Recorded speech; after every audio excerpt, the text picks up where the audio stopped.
शांति। आज 2 सितंबर 2024 के साकार महावाक्य है। मीठे बाबा कहते, मीठे बच्चे, जैसे तुम्हें निश्चय है कि ईश्वर सर्वव्यापी नहीं, वह हमारा बाप है, ऐसे दूसरों को समझाकर निश्चय कराओ। फिर उनसे ओपिनियन लो। तो बाबा ने कहा है, जैसे निश्चय हम करते हैं कि बाबा सर्वव्यापी नहीं है, हमें दूसरों को भी ऐसा ही भरोसा दिलाना है, समझाना है युक्तियों से। युक्ति भी ऐसी रचनी है कि किसी की भावना को ठेस भी ना पहुंचे, और जो हम समझाना चाहते हैं वह बात उनके सम्मुख रखे। प्रश्न है, बाप अपने बच्चों से कौन सी बात पूछते हैं जो दूसरा कोई नहीं पूछ सकता है?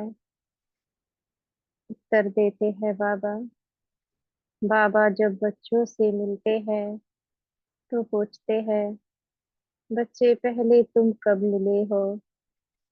जो बच्चे समझे हुए हैं वह झट कहते हैं, हाँ बाबा, हम 5,000 वर्ष पहले आपसे मिले थे।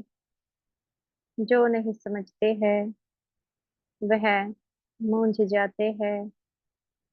ऐसा प्रश्न पूछने का अक्ल दूसरे किसी को आएगा भी नहीं। बाप ही तुम्हें सारे कल्प का राज समझाते हैं।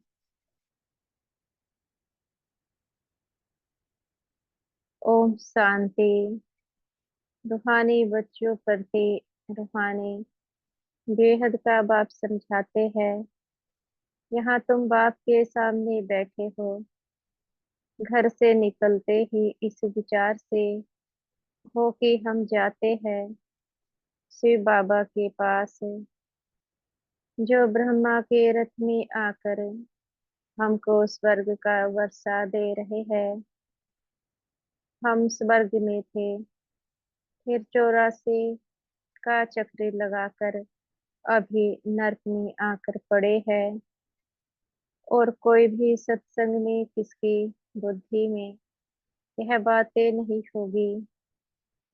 तुम जानते हो, हम शिव बाबा के पास जाते हैं जो इस रथ में आकर पढ़ाते भी है। वो हम आत्माओं को साथ ले जाने आए हैं। बेहद के बाप से जरूर बेहद का वर्षा मिलना है।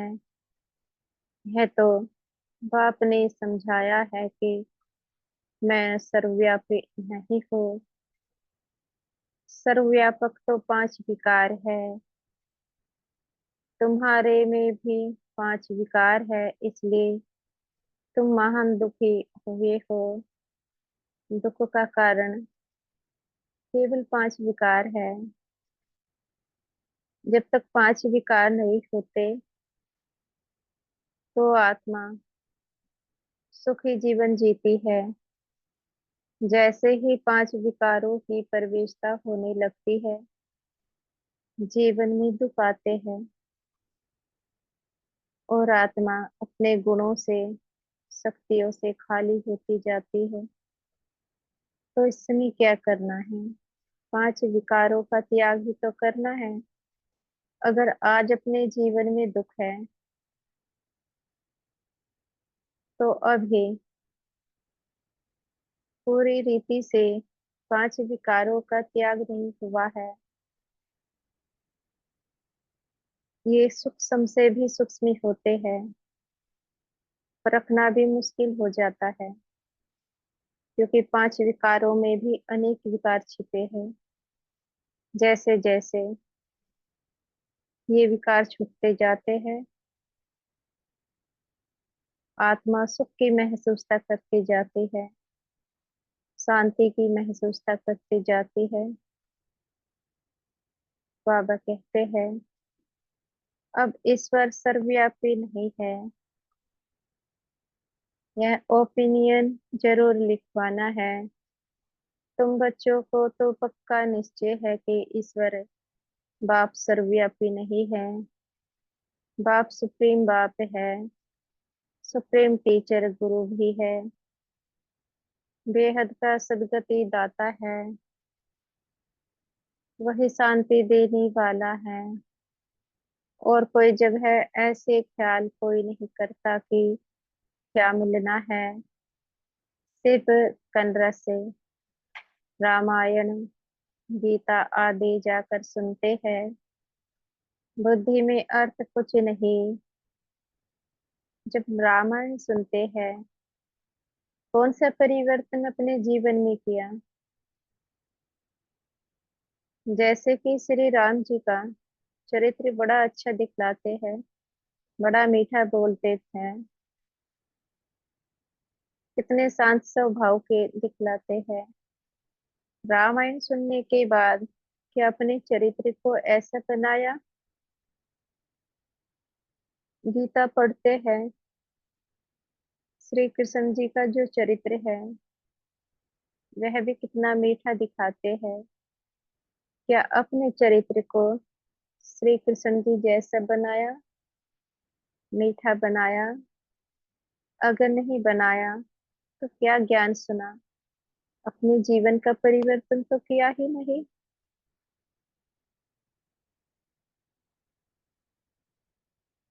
जब तक जीवन का परिवर्तन नहीं करते, उस चीज को पढ़ने का कोई फायदा ही नहीं है।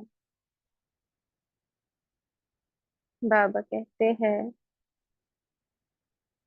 आगे हम परमात्मा सर्वव्यापी कहते थे। अब आप समझाते हैं यह तो झूठ है। बड़ी गलानी की बात है। तो यह ओपिनियन भी बहुत जरूरी है। आजकल जिनसे तुम ओपनिंग आदि कराते हो वह लिखते हैं, ब्रह्मा कुमारियां अच्छा काम करती हैं। बहुत अच्छी समझानी देती है। ईश्वर को प्राप्त करने का रास्ता बताती है। इससे लोगों के दिल पर सिर्फ अच्छा असर पड़ता है।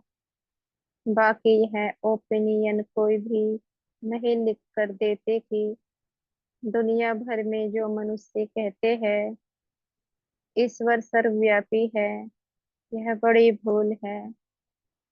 ईश्वर तो बाप टीचर गुरु है। तो बाबा ने कहा, ईश्वर सर्वव्यापी नहीं है। इस बात को सिद्ध करना है। ईश्वर कैसे सर्वव्यापी हो सकता है। जब तक इस बात को लिख करके नहीं देंगे तो कैसे विश्व मानेगा कि ईश्वर सर्वव्यापी नहीं है। सर्वव्यापी तो पांच विकार है। इस बात को सिद्ध करने के लिए बहुत ताकत चाहिए। अपना ऐसा परिवर्तन चाहिए। अगर किसी के सम्मुख इस बात को रखते भी है, वो विरोध ना करे इन बातों का। जब तक ऐसी अवस्था नहीं बनाते तब तक इन बातों को किसी के बीच रखना नामुमकिन है। क्योंकि अवस्था के साथ ही अपनी बात को समाज के बीच रखा जा सकता है।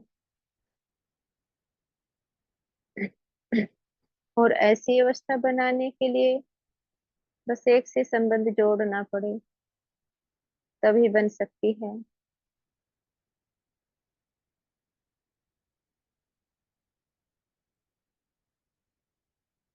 एक तो मुख्य बात है यह। दूसरा फिर ओपिनियन चाहिए कि इस समझाने से हम समझते हैं गीता का भगवान श्री कृष्ण नहीं है।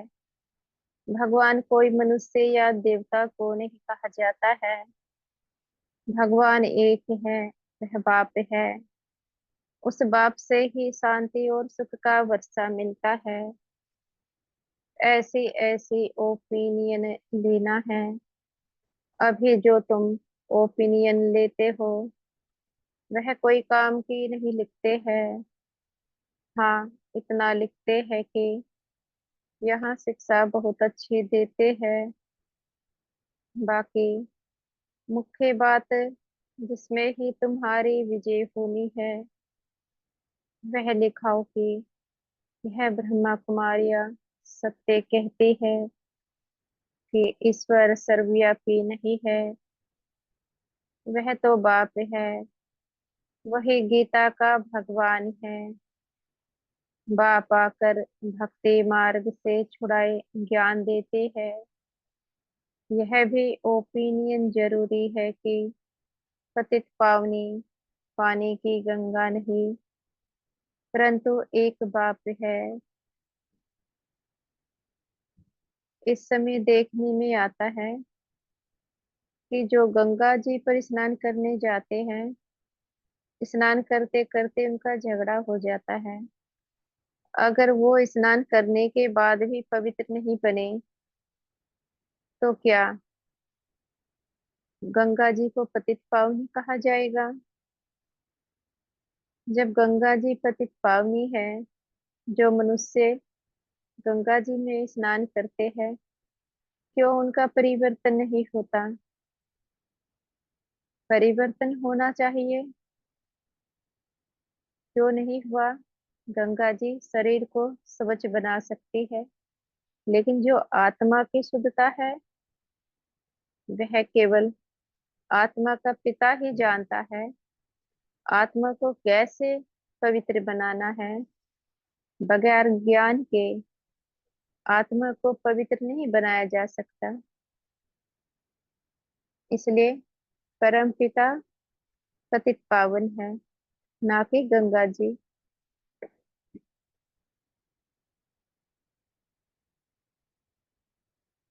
ओपिनियन, ऐसी ऐसी ओपिनियन जब लिखे तभी तुम्हारी विजय हो। अभी टाइम पड़ा है। अभी तुम्हारी जो सर्विस चलती है, इतना खर्चा होता है। यह तो तुम बच्चे ही एक दो को मदद करते हो, बाहर वालों को तो कुछ पता ही नहीं। तुम ही अपने तन मन धन से खर्चा करे अपने लिए राजधानी स्थापन करते हो। जो करेगा वह पाएगा, जो नहीं करते वह पाएंगे भी नहीं। कल्प कल्प तुम ही करते हो। तुम ही निश्चय बुद्धि होते हो। तुम समझते हो कि बाप बाप भी है, टीचर भी है, गीता का ज्ञान भी यथार्थ रीत से सुनाते हैं। भक्ति मार्ग में भल गीता सुनते आए, परंतु राज्य थोड़े ही प्राप्त किया है। ईश्वरीय मत से बदलकर आसुरी मति हो गई। कैरेक्टर बिगड़ते पतित बन पड़े। कितने समय से गीता पढ़ रहे हैं? द्वापर युग से। हालत क्या हो चुकी है? कलयुग आ चुका है। तो गीता शास्त्र पढ़ने से क्या कल्याण हुआ? अगर कल्याण होता, आज परम पिता को फिर से गीता ज्ञान नहीं सुनाना पड़ता। उसी ज्ञान से सभी आत्माओं का कल्याण हो गया होता, क्योंकि उसमें जो मुख्य चीज लिखी हुई है कि काम विकार महाशत्रु है, इसका त्याग करो। इसका त्याग तो किसी ने नहीं किया। जब समझ ही नहीं है तो त्याग करेंगे कैसे? और समझ तब मिले जब स्वयं गीता का भगवान आए, वो आकर के समझ देता है, तब आत्मा को कल्याण होता है। बाबा कहते हैं, कुंभ के मेले पर कितने मनुष्य करोड़ों के अंदाज में जाते हैं। जहां जहां पानी देखते वहां जाते हैं। समझते हैं पानी से ही पावन होंगे। अब पानी तो जहां तहां नदियों से आता रहता है, इनसे कोई पावन बन सकता है क्या? क्या पानी में स्नान करने से हम पतित से पावन बन देवता बन जाएंगे? अभी तुम समझते हो कोई भी पावन बन ना सके, यह है भूल। तो इन तीन बातों पर ओपिनियन लेना चाहिए। अभी सिर्फ कहते हैं संस्था अच्छी है, तो बहुतों के अंदर जो भ्रांतियां भरी हुई है कि ब्रह्मा कुमारियों में जादू है, भागती है, वह ख्यालात दूर हो जाते हैं।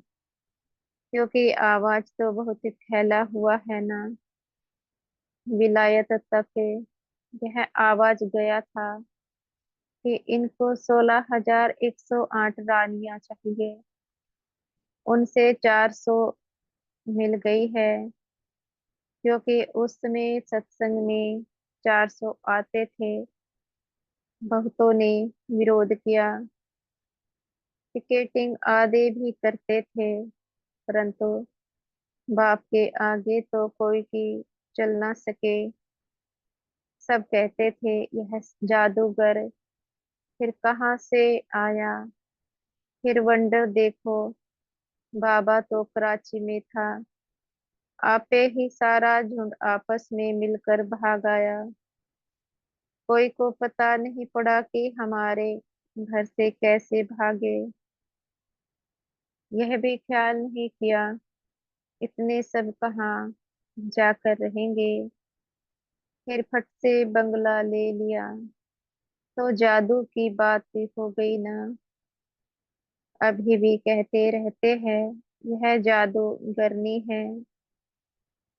तो बाबा ने उस समय की घटना को दर्शाया, जब पाकिस्तान से भारत में ब्रह्मा बाबा बच्चों को लेकर के आए। और कितना सुंदर समझाया बाबा ने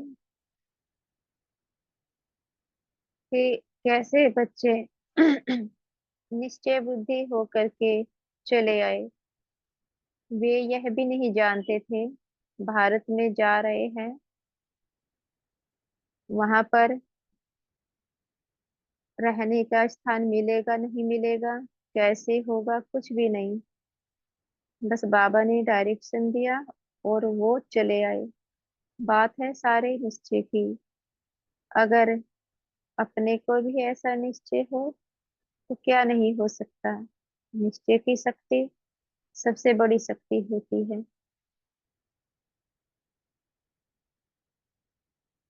ब्रह्मा कुमारियों के पास जाएंगे तो फिर लौटेंगे नहीं। यह स्त्री पुरुष को भाई बहन बनाती है, फिर कितने तो आते ही नहीं है। तो इस समाज का हाल देखो। अगर बाबा के घर से जुड़े हैं स्त्री पुरुष, पवित्र रहते हैं, तो कहते हैं भाई बहन बना देते हैं। और दूसरी ओर राधा कृष्ण की पूजा करते हैं, उनके बारे में कहते हैं ये पवित्र रहते थे। श्री राम जी, सीता जी ये पवित्र रहते थे। अगर वो पवित्र रहे, वो पति पत्नी हो गए, वो भाई बहन नहीं बने, क्योंकि वो देवी देवता है, उनको पवित्र रहने का हक है। अगर इस समय स्त्री पुरुष पवित्र रहते हैं, तो यहाँ पर कहते हैं ये भाई बहन बना देंगे। तो दृष्टि का फेर है, समझ का फेर है। जब देवी देवता पवित्र रहते थे और जानते भी है, तो क्या इस समय पवित्र रहना गलत है? क्या पवित्र रहने से भाई बहन बन जाते हैं? ये प्रश्न हम उनसे पूछ सकते हैं जो कहते हैं भाई बहन बनाते हैं। उनके सम्मुख रखा जाए कि देवी देवता भाई बहन बनते हैं क्या? वो भी तो अपना संबंध निभाते हैं जिनकी पूजा करते हैं।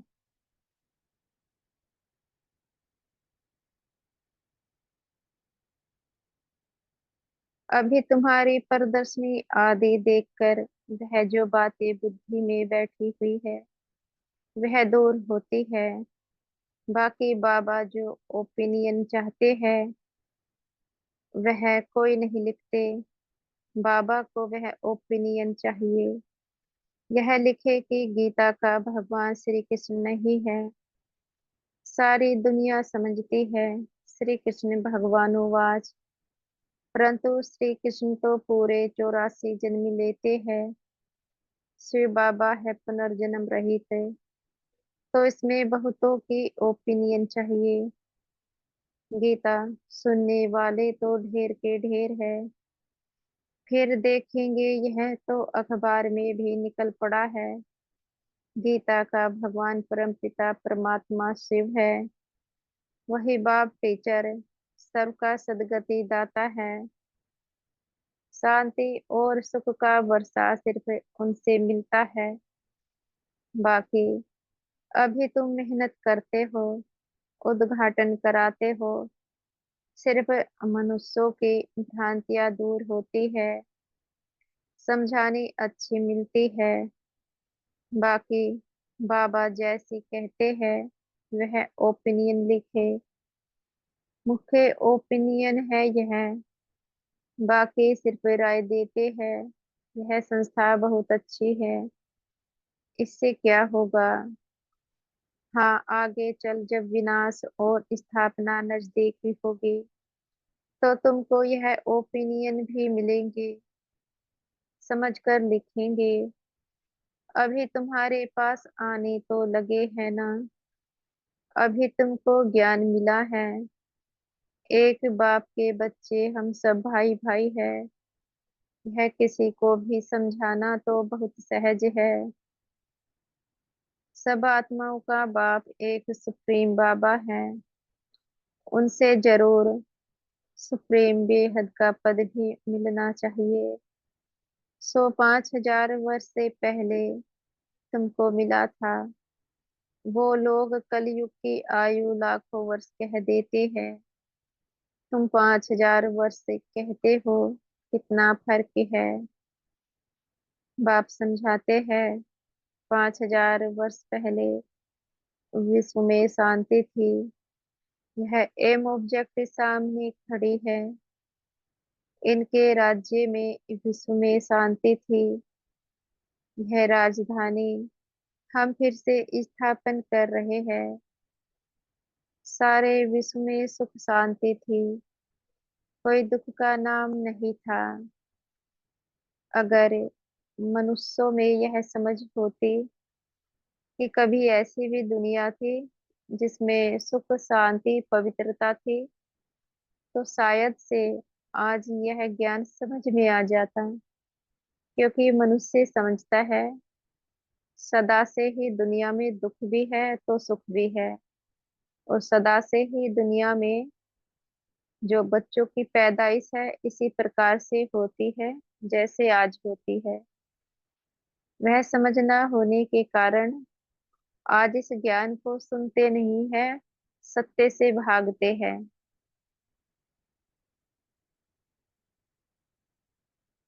अभी तो अपार दुख है। हम यह सुख शांति का राज्य स्थापन कर रहे हैं अपने ही तन मन धन से गुप्त रीति। बाप भी गुप्त है, नॉलेज भी गुप्त है, तुम्हारा पुरुषार्थ भी गुप्त है। इसलिए बाबा गीत कविताएं आदि भी पसंद नहीं करते हैं।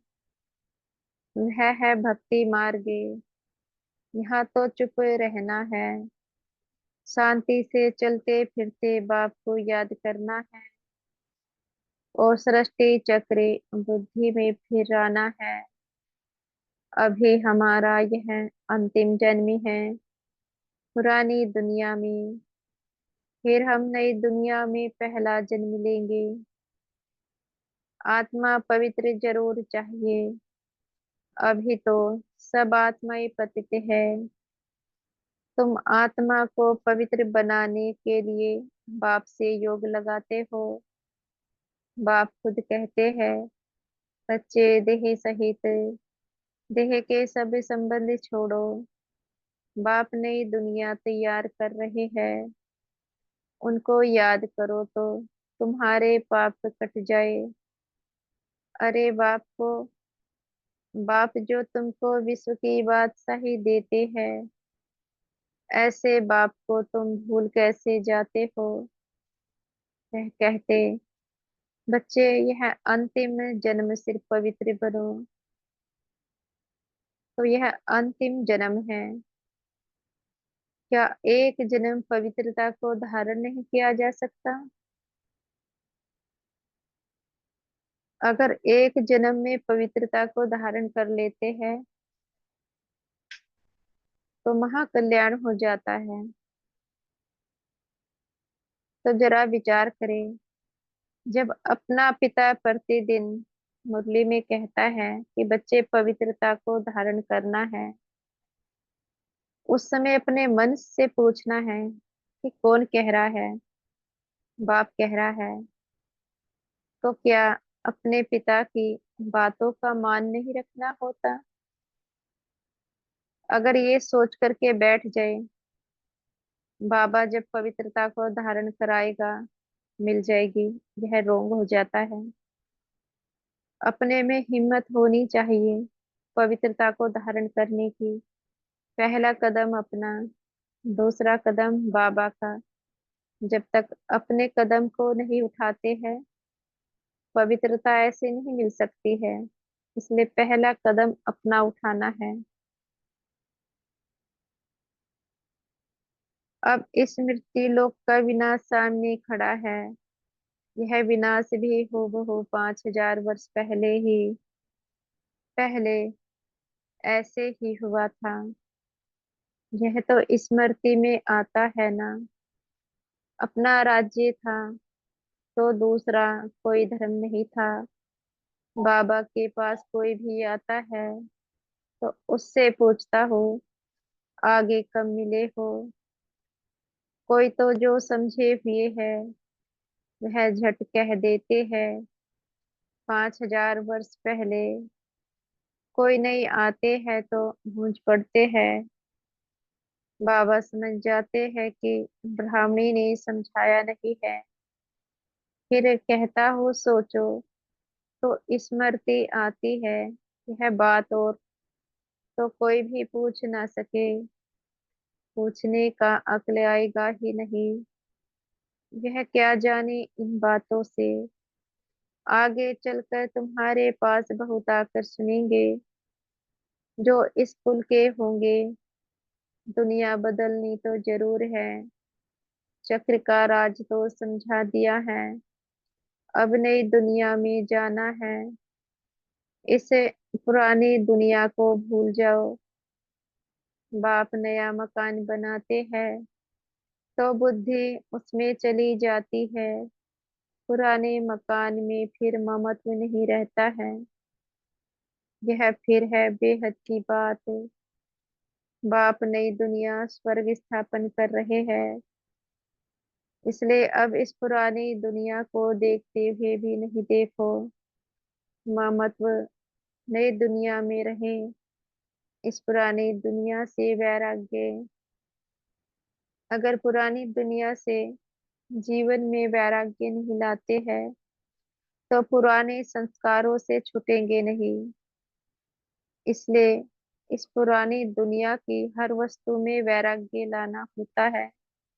अगर अपने अनादि आदि संस्कारों को धारण करना है। जब तक पुरानी बातों में, पुराने संबंधों में, पुरानी देह में मोह लगा रहेगा तो नए संस्कार कैसे धारण होंगे। और संस्कार तो संगम युग पर ही बनाने हैं। जो आत्माएं जैसे संस्कार साथ में लेकर के जाएगी वैसा ही पद सतयुग में मिलेगा अपने संस्कारों के अनुसार।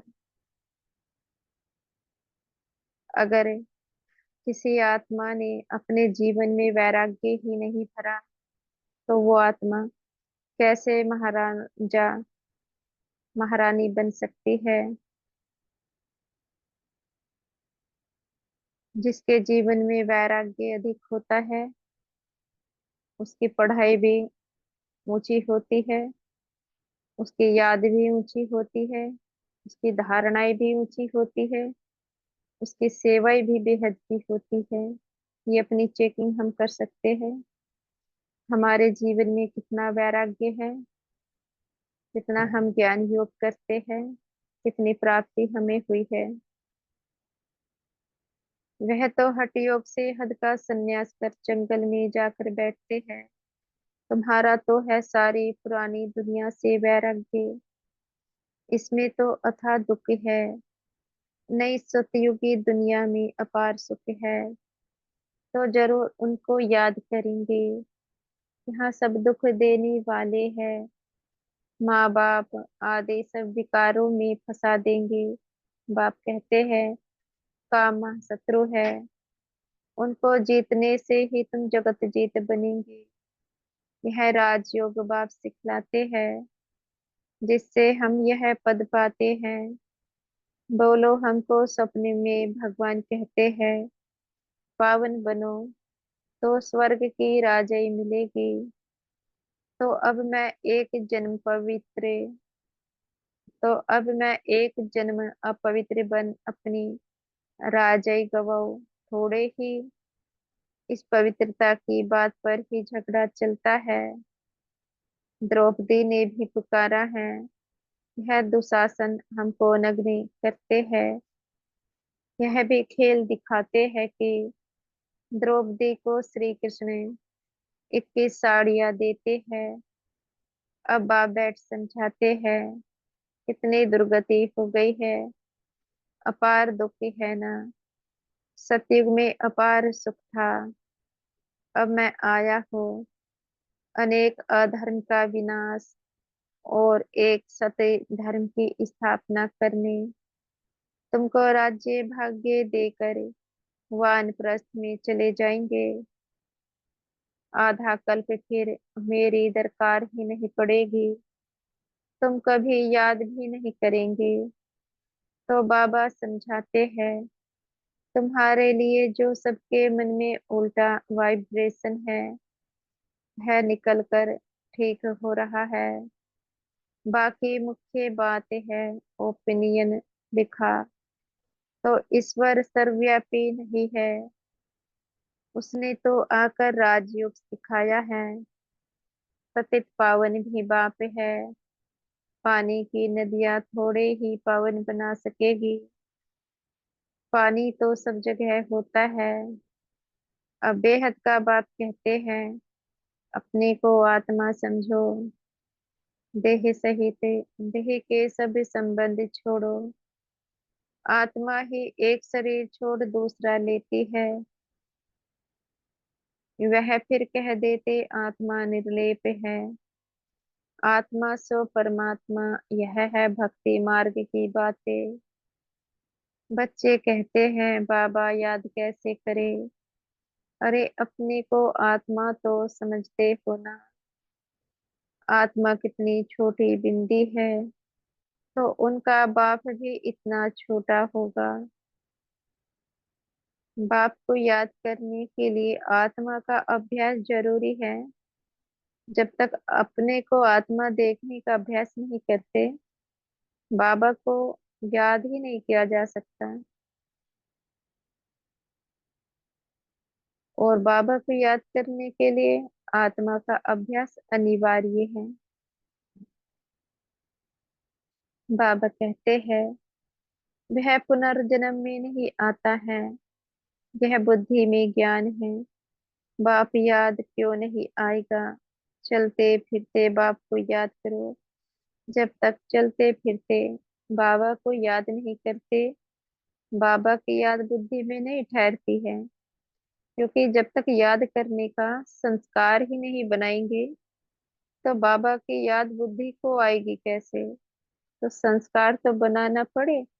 कितना सहज है चलते फिरते बाबा को याद करना।